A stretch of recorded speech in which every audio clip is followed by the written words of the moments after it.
Hello students, how are you all? I hope you all are fine and well at your home. My name is Lakshmi Sharma and I am a biology educator in NEET Sarthi Kota.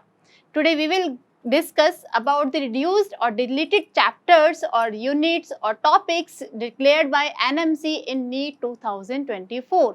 तो आपको हम जानते हैं कि आप लोग थोड़ा सा पैनिक ले रहे होंगे कि हमारे कुछ टॉपिक्स हैं वो डिलीट हो चुके हैं या हमारे कौन कौन से टॉपिक्स हैं जो रिड्यूस किए गए हैं, कौन कौन से ऐड किए गए हैं, क्या होगा, अब हमको कहाँ से पढ़ना चाहिए।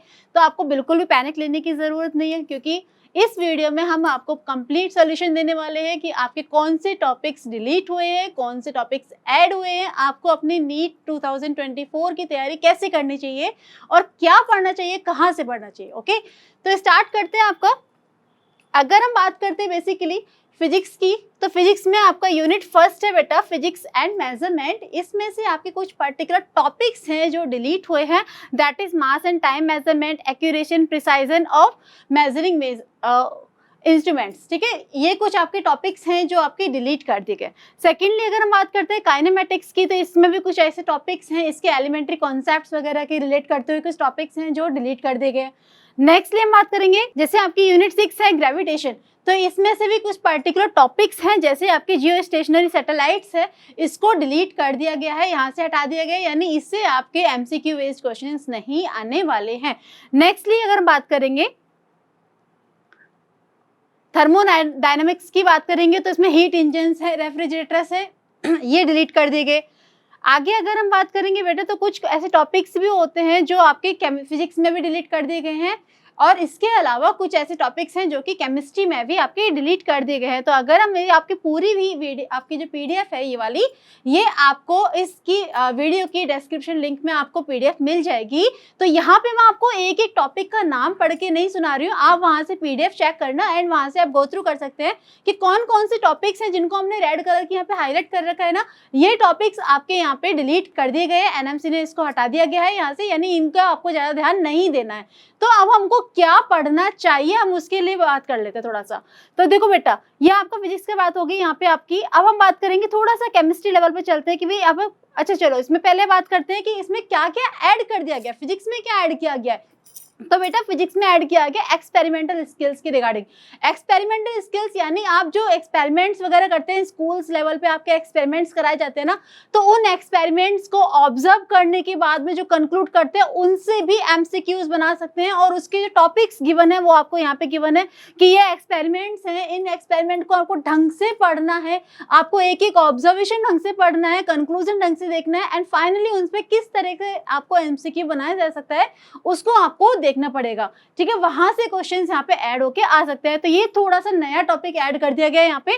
ठीक है, नेक्स्टली क्या हम बात करेंगे, केमिस्ट्री की रिगार्डिंग बात करेंगे। तो बेटा केमिस्ट्री में आपकी मोस्टली आपकी टॉपिक नहीं हटाया गया है, यहाँ पे पूरी यूनिट ही हटा दी गई है। तो कौन कौन से चैप्टर्स हैं जो यहाँ पे रिड्यूस कर दिए गए बेटा, देखिए केमिस्ट्री के अंदर अगर बात करते हैं तो सेम चीज, क्योंकि आपको पता है कि इस बार एनएमसी ने थोड़ा प्रैक्टिकल लेवल पे जाने की बात की है। मतलब आपने देखा होगा कि अभी तक सब कुछ जो आप पढ़ रहे हैं उसी से आपके एमसीक्यू बन के आगे हैं, लेकिन अब थोड़ा सा प्रैक्टिकली जाने के बाद में प्रैक्टिकली आप जिस चीज को ऑब्जर्व करेंगे कि हाँ भाई इस तरह से ये केमिकल्स यूज हुए हैं, देन उनसे क्या रिएक्शंस हुई थी, क्या बन के आया था फाइनली, तो ये सब आप प्रैक्टिकली लेवल पे जब करेंगे तब जाकर उसके बाद में आपको एमसीक्यू उसमें से फ्रेम होने के चांसेस अब बढ़ जाते हैं।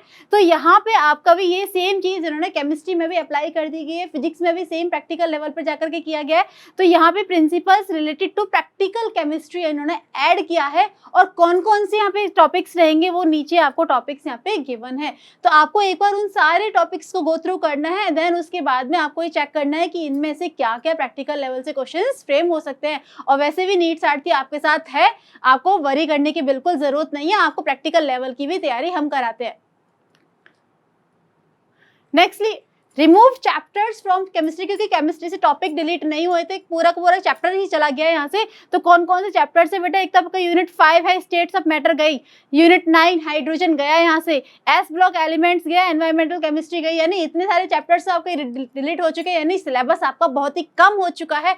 अब इसमें हमको खुश होना चाहिए कि थोड़ा सा दुखी होना चाहिए, तो भैया आपको थोड़ा सा खुश भी होना चाहिए, थोड़ा सा दुखी भी होना चाहिए। क्यों? क्योंकि जब आपका सिलेबस रिड्यूस होता है ना बेटा, तो आपको डेप्थ में जाके पढ़ने की जरूरत पड़ जाती है, क्योंकि आपके पास में लगता है कि नहीं हमारा पहले इतना वास्ट सिलेबस था, तो आपके जो क्वेश्चंस थे वो सुपरफिशियल आने के चांसेस बन जाते थे। लेकिन अब सिलेबस कम हो चुका है, हमारी यूनिट की यूनिट जा चुकी हैं, तो अब थोड़ा सा हमको कैसे पढ़ना पड़ेगा, थोड़ा सा डेप्थ लेवल पे जाकर पढ़ना पड़ेगा, थोड़ा सा प्रैक्टिकली पढ़ना पड़ेगा, तभी जाके हम अपना अच्छा स्कोर कर पाएंगे।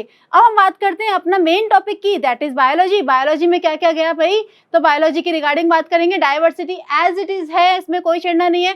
Structural organisation in animals and plants की रिगार्डिंग बात करेंगे, तो वहाँ पे आपको टिश्यू की रिगार्डिंग पढ़ना है। इसके अलावा पहले आप अर्थवर्म पढ़ते थे, कॉकरोच पढ़ते थे, उनसे नहीं पढ़ना है, अब अपने को पढ़ना है केवल और केवल आपको फ्रॉग के रिगार्डिंग बात करनी है। फ्रॉग से ही आपके क्वेश्चंस आएंगे, ठीक है। नेक्स्टली बात करेंगे हम यहाँ पे classification and nomenclature of enzymes. इन्होंने एक नया टॉपिक यहाँ पे ऐड किया है, तो ग्रीन कलर के हाईलाइट वाले आपके एडिट पार्ट है, तो आपको याद रखना है कि ये हमको एक्स्ट्रा पढ़ना है। तो जिन्होंने ये चैप्टर पढ़ लिया होगा वो इस टॉपिक को और पढ़ के जाना ढंग से। चलो आगे बात करेंगे प्लांट फिजियोलॉजी की रिगार्डिंग, तो इसमें से एक बहुत अच्छा टॉपिक हटा दिया गया है, that is transportation in plants. सबसे ज्यादा लेंथी जो आपका टॉपिक था ना, ये सबसे ज्यादा लेंथी यूनिट कह सकते हैं इसको, सिलेबस का चैप्टर कह सकते हैं कि हाँ भाई इसमें आप एसेंट ऑफ सैप वगैरह पढ़ते थे, ये सब इसमें से रिड्यूस कर दिया गया है, तो आपको इसमें आपको टेंशन लेने की जरूरत नहीं पड़ेगी। तो फोटोसिंथेसिस आएगा, रेस्पिरेशन आएगा, plant growth and development as it is है, बस हटा दिया है, ट्रांसपोर्टेशन इन प्लांट हटा दिया गया है। नेक्स्टली हम बात करेंगे सी डोरमेंसी हटा दी गई है यहाँ से बेटा। ह्यूमन फिजियोलॉजी की रिगार्डिंग बात करते हैं, तो यहाँ पे आपको डाइजेशन वाला पार्ट जो है वो हटा दिया गया है, ठीक है। डाइजेशन से क्वेश्चंस नहीं आने वाले हैं, एमसीक्यू क्वेश्चंस नहीं आएंगे। इसके अलावा अगर हम बात करते हैं तो रिफ्लेक्स एक्शन हटा दिया गया है, एंड आपके जो न्यूरल वाला पार्ट था ना, न्यूरल कंट्रोल एंड कोऑर्डिनेशन वाला पार्ट में से आपके सेंसरी ऑर्गन वाले पार्ट्स को हटा दिया गया है, ठीक है। नेक्स्ट हम बात करेंगे रिप्रोडक्शन वाले पार्ट में से, जो नॉर्मली फ्लावरिंग प्लांट्स में रिप्रोडक्शन होगा वो रहेगा, ह्यूमन रिप्रोडक्शन वाला पार्ट रहेगा, लेकिन जो उसका जो बेसिक जो एसेक्सुअल पार्ट वाला होता है वो रिड्यूस कर दिया गया है यहाँ से। नेक्स्टली हम बात करेंगे genetics as it is form में है बेटा, और सबसे इंपॉर्टेंट क्या है यहाँ पे, इकोलॉजी वाला जो पार्ट है उसमें जो सबसे एक सबसे इजी चैप्टर था हमारे लिए और सबसे बोरिंग भी वही रहता था, क्योंकि वो बिल्कुल थियोरेटिकल पार्ट था, एनवायरमेंटल इश्यूज, जिसको बच्चे पढ़ते हैं बहुत ज्यादा मतलब बोर हो जाते थे कि भाई ये क्या है, क्या नहीं पढ़ना पड़ेगा इसके अंदर। तो एनवायरमेंटल इश्यू वाला पार्ट पूरा का पूरा यहाँ से रिड्यूस कर दिया गया। इसके अलावा अगर हम बात करते हैं ऑर्गेनिजम्स एंड पॉपुलेशन वाले पार्ट में से, तो यहाँ पे पॉपुलेशन एंड इकोलॉजिकल एडेप्टेशन वाला पार्ट जो कि एकदम क्वाइट बोरिंग पार्ट था इसका, वो भी यहाँ से रिड्यूस हो चुका है। तो आपको ये थोड़ा सा जान करके थोड़ा अच्छा लगेगा कि हाँ भाई इसमें थोड़ा सा कुछ ऐसा पार्ट है जो हमको बोरिंग लगता था पढ़ने में, वो थोड़ा हट चुका है। अब थोड़ा सा हमको थोड़ा डेप्थ में जाके पढ़ने का, भाई पढ़ाने का भी मजा आएगा, पढ़ने का भी मजा आने वाला है, ठीक है। चलो अब हम बात करेंगे इसमें से कौन कौन से पार्ट थे बायोलॉजी के जो यहाँ से रिव्यू कर दिए गए हैं बेटा। तो ट्रांसपोर्टेशन वाला पार्ट हट गया, मिनरल न्यूट्रिशन वाला पार्ट हट गया, लेकिन यहाँ से आपको ध्यान रखना है बेटा कि जो मिनरल न्यूट्रिशन वाला पार्ट होता है ना, इसमें जो क्वेश्चंस आते हैं प्लांट्स के फोटोसिंथेसिस, रेस्पिरेशन वाला पार्ट है, प्लांट ग्रोथ एंड डेवलपमेंट वाला पार्ट है, वहां से भी क्वेश्चंस मिनरल वाले फॉर्म में आ सकते हैं। इसलिए इस चैप्टर को आपको एक बार ना सुपरफिशियली गो थ्रू तो करके ही जाना है डेफिनेटली, कि भाई इसमें ज्यादा नहीं पढ़ना है, लेकिन बेसिक मिनरल्स के नेम्स, उनका फंक्शंस पता होने चाहिए आपको, क्योंकि ये जो टॉपिक्स हैं ये आपस में इंटर रिलेट करते हुए टॉपिक्स होते हैं बायोलॉजी के अंदर। इसीलिए आप जब तक इनके कॉन्सेप्ट नहीं समझ पाएंगे तो आप उनके कॉन्सेप्ट कैसे समझ पाएंगे, ठीक है। तो मिनरल न्यूट्रिशन को आपको बिल्कुल इग्नोर नहीं मानना है, आपको थोड़ा सा इसके बारे में पढ़ के जाना, ताकि आपके रेस्पिरेशन वाला कॉन्सेप्ट भी क्लियर हो जाए, क्योंकि क्वेश्चन आने के चांसेस बन जाते हैं। आप फिर ये नहीं कह सकते कि वहां से कि मिनरल न्यूट्रिशन हटा दिया गया तो फिर यहाँ से क्वेश्चन कैसे आ गए, क्योंकि मिनरल वाले क्वेश्चंस फोटोसिंथेसिस वाले पार्ट से भी आ सकते हैं, क्योंकि आयरन वहां भी इन्वॉल्व होकर आता है, मैग्नीशियम वहां भी जाके आता है। तो इसीलिए आपको ध्यान रखना है ना, ये आपको टॉपिक वहां से पढ़ के जाना है, इसको इग्नोर नहीं मारना है। डाइजेशन एंड एब्जॉर्प्शन यहाँ से हटा दिया गया है, रिप्रोडक्शन हटा दिया गया बेटा यहाँ से, ठीक है। एंड रिप्रोडक्शन वाले पार्ट में से केवल और केवल आपके जो एसेक्सुअल पार्ट था ना, दैट इज ओनली रिड्यूस, बाकी सब तो एज इट इज फॉर्म में है। तो केवल यहाँ पे कौन सा हटा गया है कि आपका एसेक्सुअल पार्ट, जैसे बाइनरी फिशन हो गया, स्पोरुलेशन हो गया, ये सब बेसिक पार्ट थे वो हटा दिए गए हैं वहां से। Then improvement in food production, plant breeding वाला पार्ट जो था वो सब यहाँ से हटा दिया गया है। एंड इसके अलावा एनवायरमेंटल इश्यूज, जिसमें आप पोल्यूशन वगैरह के बारे में पढ़ते थे, वो सब यहाँ से रिड्यूस कर दिए गए। अब क्वेश्चन आता है कि हम यहाँ से तैयारी कैसे करेंगे, तो भाई नीट सारथी आपके साथ है ही सही, तो उसके साथ बने रहिएगा। हमारे साथ रहेंगे तो हम आपको प्रैक्टिकल नॉलेज भी देंगे, आपको नॉलेज समझाएंगे कि भाई एमसीक्यू क्वेश्चंस कैसे आ सकते हैं, कैसे नहीं आएंगे, क्या सॉल्व करना है, क्या नहीं करना है आपको। बस आपको पैनिक बिल्कुल नहीं लेना है।